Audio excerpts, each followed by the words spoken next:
Je voudrais vous demander sur ces questions-là d'arbitrage, est-ce que ce sont des questions qui aujourd'hui sont de plus en plus récurrentes? Est-ce qu'elles surviennent de plus en plus? Est-ce que la question de l'arbitrage aujourd'hui est fondamentale au niveau des contrats que l'on passe avec des entreprises étrangères?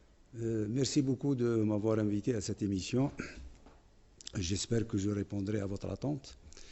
Je voudrais simplement apporter une petite précision pour commencer.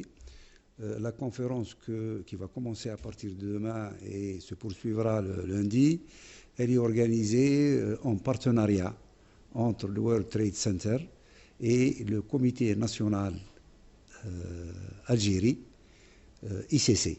Donc c'est une conférence organisée en partenariat entre les deux institutions, en raison de la convergence de leurs points de vue en ce qui concerne le traitement des questions économiques, surtout avec un pendant international dans notre pays. Ça, c'est la première précision. Maintenant, en ce qui concerne votre question, est-ce que les questions d'arbitrage sont récurrentes ou pas? Bien entendu, elles sont récurrentes, puisque l'arbitrage international, c'est quoi déjà? L'arbitrage international, c'est l'examen des litiges qui peuvent se poser entre États et ressortissants d'autres États. Donc, c'est toutes les questions économiques aujourd'hui que nous connaissons à travers le monde qui sont généralement soumises à l'arbitrage international.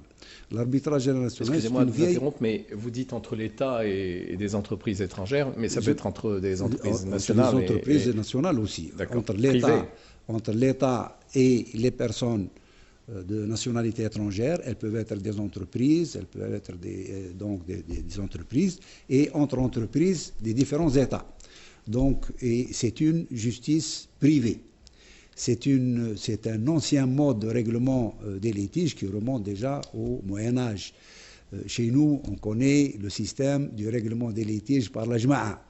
Donc c'est un peu sous ce mode-là que les choses ont évolué, mais à partir des années 50, les choses sont devenues beaucoup plus, j'allais dire, internationales et beaucoup plus codifiées.